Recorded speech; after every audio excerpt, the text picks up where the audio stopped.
أعوذ بالله من الشيطان الرجيم. بسم الله الرحمن الرحيم.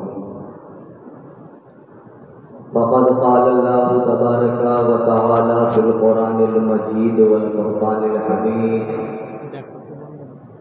يا أيها الذين آمنوا اتقوا الله وكونوا مع الصادقين. صدق الله المولانا العظيم وبلغنا رسوله النبي الأمين المكين الكريم، ونحن على ذلك لمن الشاهدين والشاكرين والحمد لله رب العالمين. آئیے کچھ عرض و معروض کرنے سے پیشتر ساری کائنات کے مرکز عقیدت گنبد خضرا میں آرام فرمانے والے آقا و مولا روحی فدا تمام نبیوں کے سردار آمنہ کے لال، ہم گنہگاروں کی شفاعت فرمانے والے داتا جناب محمد الرسول اللہ صلی اللہ علیہ وسلم کی بارگاہ اقدس میں اپنے غلامی کا ثبوت پیش کرتے ہوئے درود پاک پڑھیں.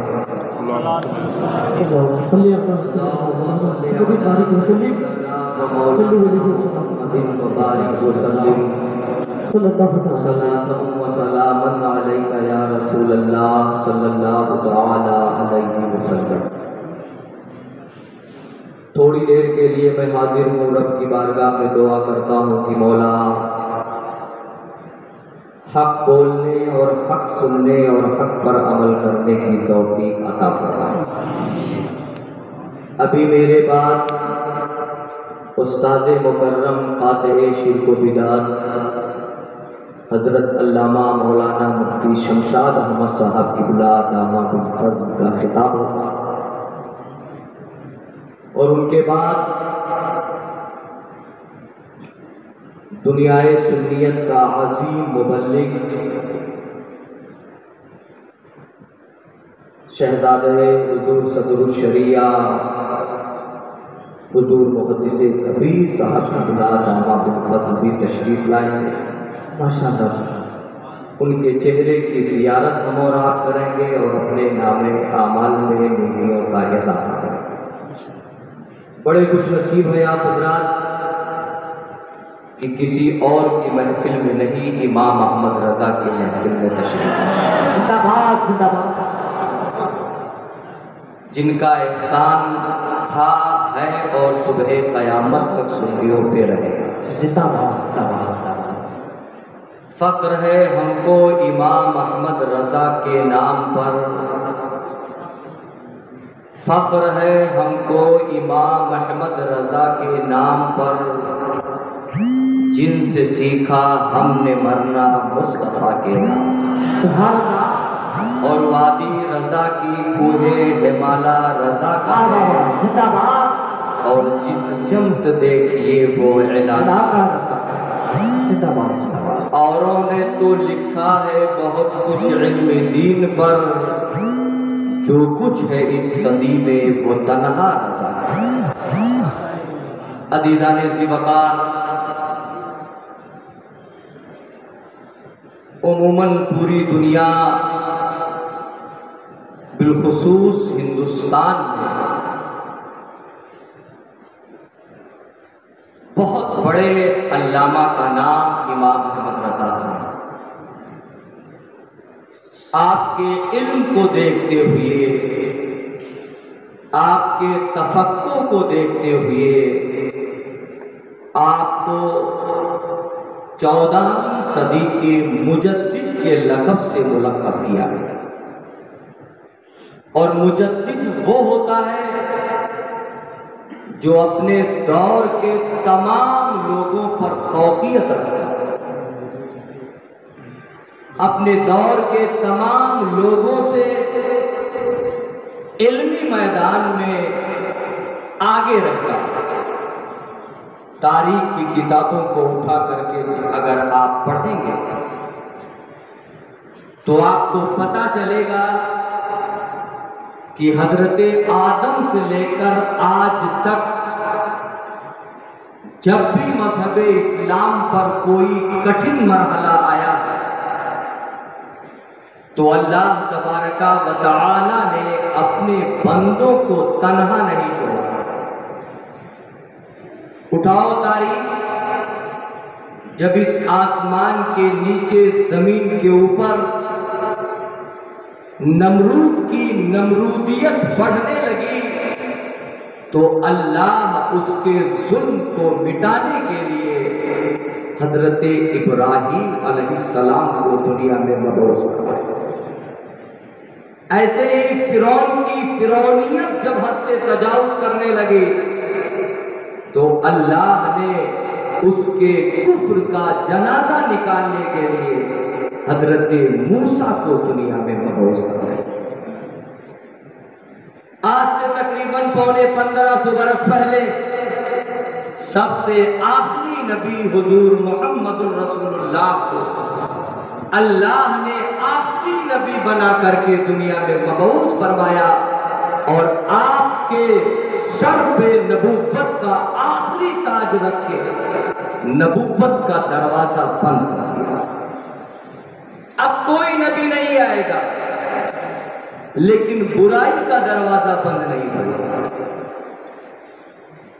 برائی کے دروازے کو بند نہیں کیا گیا۔ جیسے برائیاں پہلے ہو رہی تھی ویسے برائیاں آج بھی ہو رہی ہیں۔ آج سے 1500 برس پہلے دنیا کا حال یہ تھا، بالخصوص عرب کا حال یہ تھا کہ جب بچیاں زمین کے اندر دفن کی جانے لگی تو اللہ تبارک و تعالی نے ان کی حفاظت کے لیے اپنے نبی کو مبعوث کروایا۔ اور جب آج سے 100 برس پہلے، 250 برس پہلے ہندوستان کی سرزمین پر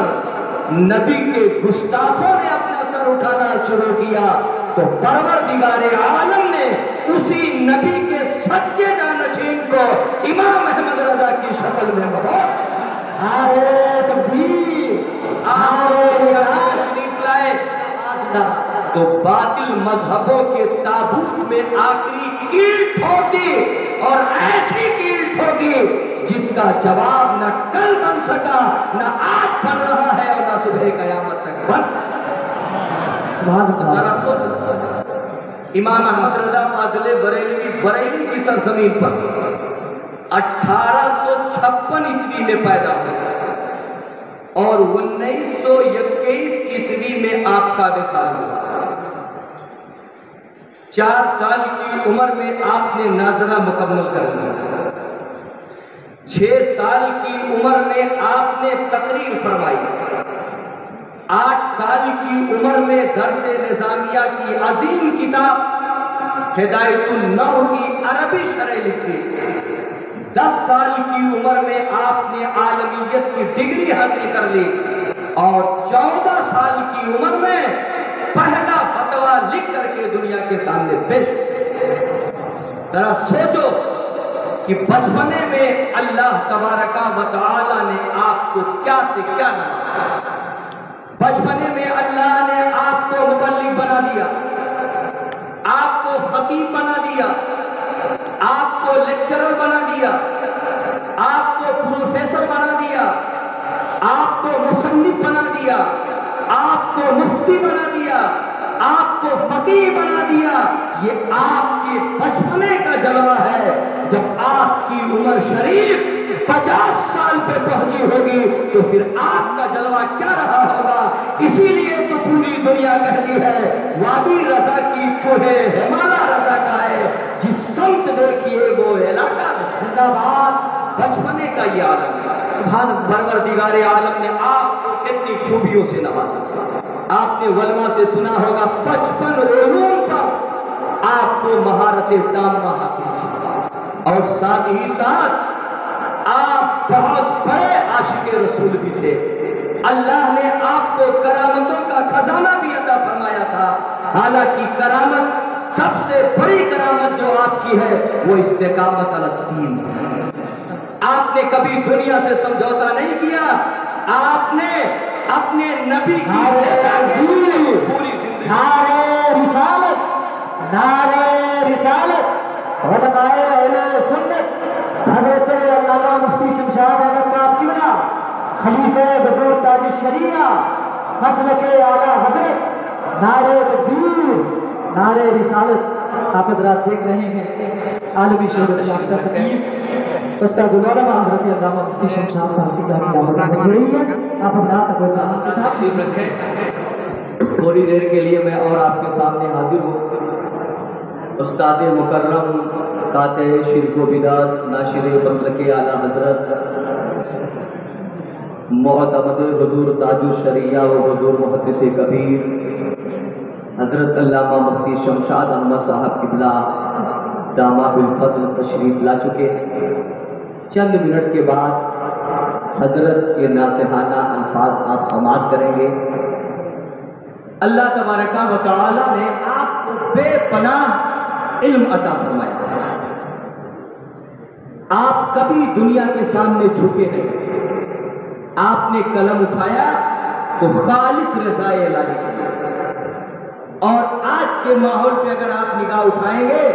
تو قلم اگر اٹھتا ہے تو اکثر دنیا کی رضا کے لیے ذرا اٹھاؤ تاریخ 1298 ہجری میں پورے ہندوستان میں ایک سلگتا ہوا مسئلہ پیدا ہوا گائے کی قربانی کے تعلق سے جب یہ مسئلہ پیدا ہوا کہ اس کی قربانی جائز ہے یا نہیں ہندوستان کے بڑے بڑے مفتیان کرام کے دارالافتاء بکنے لگے گاندھی کی خوشنودی کے لیے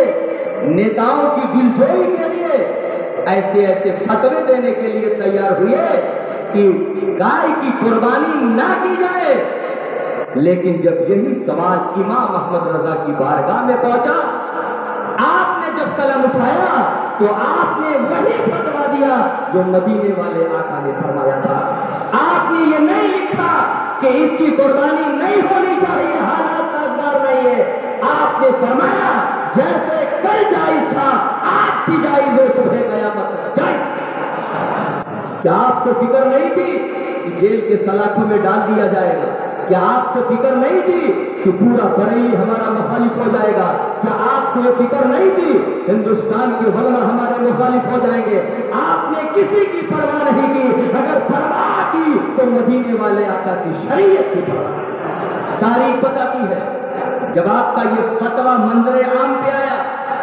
تو بریلی کا ایک کافر جو آپ کے گھر کے بغل میں رہتا تھا آپ کا دشمن ہو گیا لیکن جس کا حامی ہو خدا اس کو مٹا سکتا ہے کون مخالف ہو گیا آپ جس گھر میں رہتے تھے بعد میں اعلیٰ حضرت کے مجھلے بھائی کے حصے میں وہ کمرہ آیا اس گھر کا شمالی والا دیوار برسات کی وجہ سے گر گئے عارضی طور پر پردہ کر لیا گیا کسی طرح برسات کا موسم ختم ہو جائے تو پھر دوسری دیوار کھڑی کر دی جائے گی عزیزان ملت اسلامیہ وہ کافر امام احمد رضا کی دشمنی میں سوچا اس نے ہمارے خلاف تحریر کی ہے ہمارے خلاف قلم اٹھایا ہے میں اسے زندہ نہیں رہنے دوں گا اس نے ایک چکر سوچا کہ موقع ملے تو تلوار سے احمد رضا کی گردن مار دی جائے وہ اسی تاک میں لگا ہوا تھا ایک دن وہ تلوار لے کر کے رات کے اندھیرے میں نکلا کہ موقع ملے گا تو کام تمام کر دیا جائے گا اس ہندو کا بیان ہے کہ جب میں تلوار لے کر کے نکلا آپ کا کام تمام کرنے کے لیے تو میں نے اپنے ماتھوں کی نگاہوں سے دیکھا کہ آپ کا وہ دیوار جو ٹوٹ گیا تھا اس کی طرف ایک شیر پوری رات میں گھر کی دربانی کرتا ہوا نظر آ رہا ہے پوری رات اس کافر کو موقع نہ ملا جب صبح ہوتی ہے امام احمد رضا کے قدموں میں گر جاتا ہے رونے لگتا ہے اور معافی مانگتا ہے کچھ علماء تو یہ بیان فرماتے ہیں کہ کلمہ پڑھ کر کے مشرف با اسلام جب سرکار کے غلاموں کا یہ عالم ہے کہ نبی کی محبت نبی کی شریعت کی حفاظت کے لیے اگر قلم اٹھا دیا جائے تو وقت کا شیر آپ کی حفاظت کرتا ہے آپ کی اگر شریعت کے لیے زندگی وقف کر دی جائے تو میرا ایمان ہے مدینے والے آقا ہماری حفاظت آج پوری دنیا پہ آپ نگاہ دوڑا لیجیے کوئی نہیں ملے گا اتنا متسلم عالم دین اگر ملے گا تو ہندوستان میں وہ بھی یوپی میں وہ بھی کھوسی کی سرزمین پر محدث